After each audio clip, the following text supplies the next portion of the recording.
स्वागत छ तपाईहरुलाई। आज हाम्रो अर्को क्वेशन छ। आज हाम्रो अर्को प्रश्न हो। यो प्रश्न हो हामीलाई यो साबित गर्नु छ कि 3 + 3 square + 3 cube + 3 power 4 dot dot dot 3n जुन छ त्यो 3 ब्रैकेट 3 पावर n - 1/2 यो स्टेटमेन्टलाई के गर्नु छ भने साबित गर्नु छ। यो स्टेटमेन्टलाई हामीलाई PMI मेथड द्वारा यानी कि प्रिन्सिपल अफ मैथमेटिकल इंडक्शन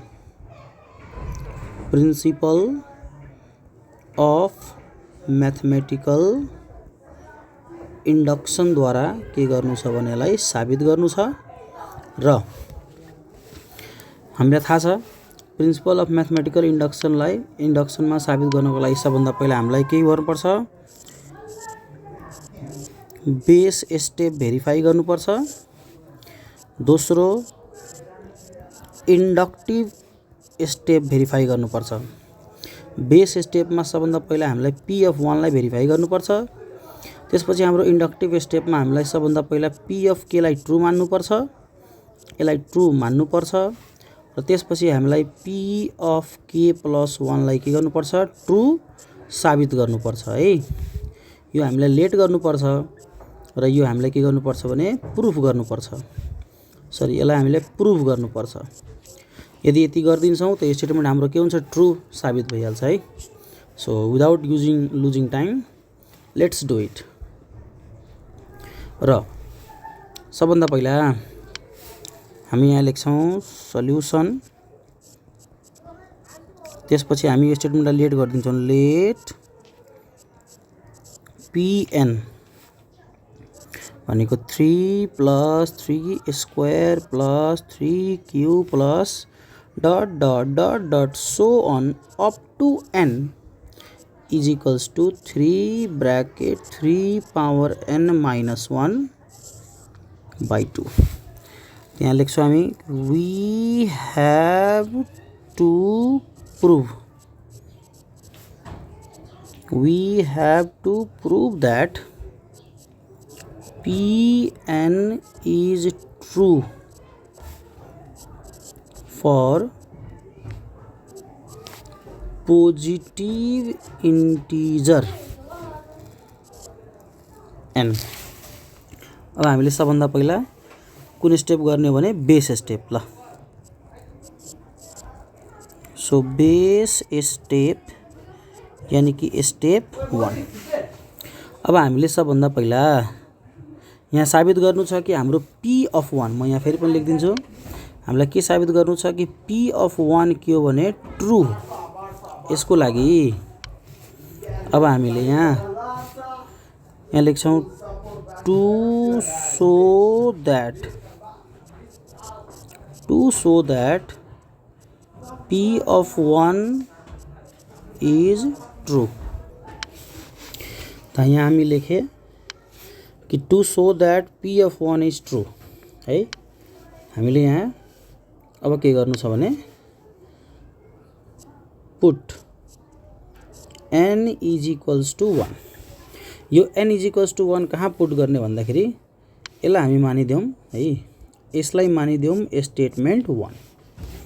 त्यहाँ लेख्दिन्छ हामी put n equals to 1 in 1 then यो भयो हाम्रो p अफ 1 भनेको। अब हेर्नुस् यो स्टेटमेन्टमा हाम्रो पहिलो टर्म कुन हो। So this is the first term. So left hand साइडमा हाम्रो पहिलो टर्म भनेको कति, 3। So 3 plus 3। अब हाम्रो equals to right hand side. Right hand साइडमा n को भ्यालु कति हाल्ने, 1 हाल्ने। त हाम्रो राइट ह्यान्ड साइड कुन हो, त राइट ह्यान्ड साइड हो हाम्रो यो भने। अब हामीले 3 ब्रैकेट 3 को पावर 1 - 1/2 यानी कि आयो 3 × 2/2 भनेको 3। भने हामी भन्न सक्छौँ कि यो स्टेटमेन्ट यहाँ पी अफ 1 को लागि के छ, ट्रू छ। So therefore clearly P of 1 is true. अब हामीलाई दोस्रो स्टेप यानि कि कुन, इन्डक्टिभ स्टेप। अब म यसलाई बरु छोटो गरिदिन्छु हैन, ताकि सेम फ्रेममा रहन्छ भने हामीलाई के हुन्छ, अलि बुझ्नमा इजी हुन्छ है। सो म यसलाई अलि छोटो गरिदिन्छु है। ल हेर्नुस्, मैले यो सबैलाई छोटो गरिदिएँ है। ल भने यति काम त हामी गरिसके। अब हाम्रो के छ भन्दाखेरि, अब हामीलाई कुन स्टेप यानि कि inductive step. Now second step के हो भने हाम्रो इन्डक्टिभ स्टेपलाई साबित गर्नु छ। इन्डक्टिभ स्टेटमा सबभन्दा पहिला हामीले पी अफ के लाई के मान्दिने, ट्रू मान्दिने। लेट पी अफ के इज ट्रू। देन यो हामीले मानेको हो है, यो हामीले लेट गरेको, ध्यान दिनुस् यहाँ, यो हामी लेट गरेको। अब जब लेट गरिसके then we have to proof that p of k plus 1 is also true। मतलब यो p of k ट्रू हो भनेर मानेको हो, र यदि यो ट्रू हो त p of k plus 1 पनि के हुनुपर्छ, ट्रू हुनुपर्छ। अब देन p of k जो कि हामी ट्रू मानेको छौँ, त n को भ्यालु यहाँ कतिसम्म, k सम्म। यहाँ n को भ्यालु कतिसम्म छ, n को भ्यालु हाम्रो कतिसम्म छ, k सम्म। So 3 plus 3 square plus 3 cube plus dot dot dot up to n equals to k भनेको 3 bracket 3 k 3 bracket 3 k minus 1 sorry k minus 1 by 2। यसलाई स्टेटमेन्ट कति मान्दिने, 2 मान्दिने। किन, अब यो हाम्रो के हो, यो हाम्रो ट्रू हो। अब हामीलाई साबित गर्नु छ कि हाम्रो pk प्लस 1 यानी कि 3 plus 3 power 2 plus 3 Q plus dot dot dot up to 3 to the power k plus 1 is equals to 3 bracket 3 k plus 1 minus 1 by 2। यसलाई स्टेटमेन्ट के गरिदिने, 3 गरिदिने। सो अब हामीलाई यहाँ म यसलाई अलि छोटो गरिदिन्छु। अब यो जुन स्टेटमेन्ट 2 छ त्यो त हामी लेट गरेको हो है, हामीले स्टेटमेन्ट 2 लाई के गरेको हो, लेट गरेको हो। त हाम्रो स्टेटमेन्ट जुन छ, यो स्टेटमेन्टले हामीले के गरेको हो, लेट गरेको है, के गरेको हो, लेट। चाहे यसलाई हामी यसरी नगर मैले हैन। ल यसलाई माथि गरिदिए। यहाँ ध्यान दिनुस्, यो हामीलाई साबित गर्नु छ, यो प्रुभ गर्नु छ कि यो स्टेटमेन्ट के हो भने ट्रू हो भनेर है। यो स्टेटमेन्टलाई ट्रू साबित गर्नु छ, अनि यो लेट गरेको कि ट्रू हो भनेर। सो साबित गर्नु छ मतलब हामीलाई यो गर्नु पर्यो कि यो लेफ्ट ह्यान्ड साइड जुन छ त्यो राइट ह्यान्ड साइडको के छ, इक्वल हो भनेर साबित। यदि हामीले लेफ्ट ह्यान्ड साइडलाई राइट ह्यान्ड साइडमा इक्वल गरिदियो भने प्रुफ भइहाल्यो। सो यहाँ लेख्छौँ हामी प्रुफ अफ स्टेटमेन्ट 3। म यसलाई के गर्छु भने रिमुभ गरिदिन्छु है, ताकि हाम्रो अलि के हुन्छ भने सही हुन्छ है। ल प्रुफ अफ स्टेटमेन्ट 3 त हाम्रो लेफ्ट ह्यान्ड साइडमा पी अफ के प्लस 1 को लेफ्ट ह्यान्ड साइडमा हेर्नुस् त के छ, लेफ्ट ह्यान्ड साइडमा छ 3 plus 3 square plus 3 power 3 plus dot dot dot plus 3 power k plus 1। Okay, अब ध्यान दिनुहोस् त, यो हाम्रो कुन टर्म हो भने यो हाम्रो केथ टर्म हो। दिस इज के प्लस 1th टर्म। ओके, अब याद राख्नु टर्म हाम्रो के हुन्छ, सक्सेसिभली हुन्छ। यानी कि जस्तै म 3 टर्म लेख्छु त नेक्स्ट टर्म के हुन्छ, मेरो 4 टर्म हुन्छ, फेरि अर्को टर्म के हुन्छ, 5th टर्म हुन्छ। सो इट मिन्स यदि मेरोमा 5th टर्म छ त म भन्न सक्छु कि 5th टर्म भन्दा पहिला कुन टर्म आउँछ, 4th टर्म। 4th टर्म भन्दा पहिला कुन टर्म आउँछ, 3rd term. So if it is a kth term, यदि यो हाम्रो केथ टर्म हो भने हैन, इफ यदि यो के टर्म हो भने, इफ यदि यो के टर्म हो भने पक्कै पनि यसको पहिलावाला टर्म के हुन्छ भने केथ टर्म हुन्छ।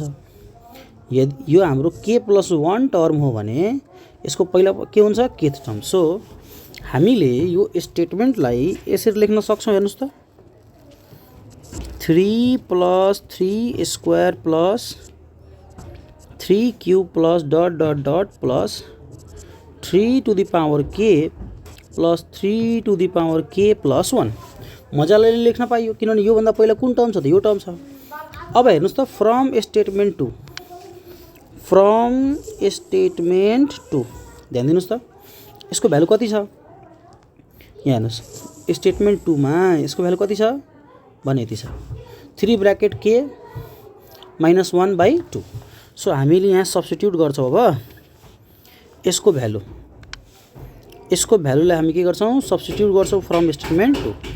त यो हो हाम्रो 3 bracket 3k minus 1/2 plus 3k plus 1।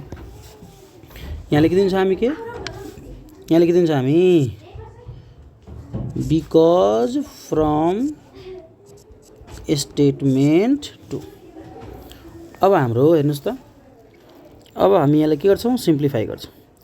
यो मल्टिप्लाई गर्दा 3k plus 1 minus 3/2 plus 3k plus 1। अब यसमा एलसिएम लिँदा 3k plus 1 minus 3 plus 3k plus 1 अनि यो डट 2 बाई कति, बाई 2 भने। अब हेर्नुहोस् त, हामीले यसलाई चाहिँ हैन, अब यसलाई चाहिँ हामी कसरी लेख्न सक्छौँ भन्दाखेरि, ल हेर्नुहोस् त, अब हामीले यहाँ छ 2.3k प्लस 1, मतलब यो दुईटा छ, 3 पावर k प्लस 1 दुईटा छ, यहाँ एउटा छ। सो यो र यो एड गर्दा भयो 3.3k प्लस 1 माइनस 3/2। सो यहाँ अब कमन लिँदा 3 कमन आयो, तब 3k plus 1 minus 1/2 equals to कति, इक्वल्स टू RHS भने हामीले यहाँ therefore clearly pk plus 1 is also true हैन। त हेन्स हामी भन्न सक्छौँ, हेन्स भन्न सकियो बाई PMI यानी कि प्रिन्सिपल अफ मैथमेटिकल इंडक्शन कि हाम्रो P of n is also के P of Pn is true, Pn is true for positive integer n। हेर्नुस् है, हामीले यहाँ मलाई सानो गरिदिन्छु हैन, ताकि हामी यसलाई के गर्न सक्छौँ भने बुझ्न सक्छौँ राम्रो तरिकाले हैन। हेर्नुस् त हामीले यहाँ मजाले है पुरै डेरिभेसन गरिसके, सरी यो स्टेटमेन्टलाई प्रुभ गरिसके। हाम्रो क्वेसन थियो हैन, हाम्रो क्वेसन थियो कि पी अफ यसलाई सरी यो 3 + 3 power 2 + 3 cube plus dot dot 3n लाई के साबित गर्नु भने 3 ब्रैकेट 3n - 1/2 म्याथमेटिकल इन्डक्सनद्वारा साबित गर्नु थियो। हामीले बेस स्टेप पनि साबित गरे हैन, दोस्रो इन्डक्टिभ स्टेप पनि के गरे, पहिला pk लाई ट्रू मानिदिए, त्यसपछि pk + 1 लाई पनि यहाँ के गराइदिए, ट्रू गराइदिए है। होप तपाईलाई राम्रो लागेछ। राम्रो लागेछ भने please like share and subscribe गर्नु होला। हस् फेरि पनि भेटौँला in the next question. Thank you, have a good day.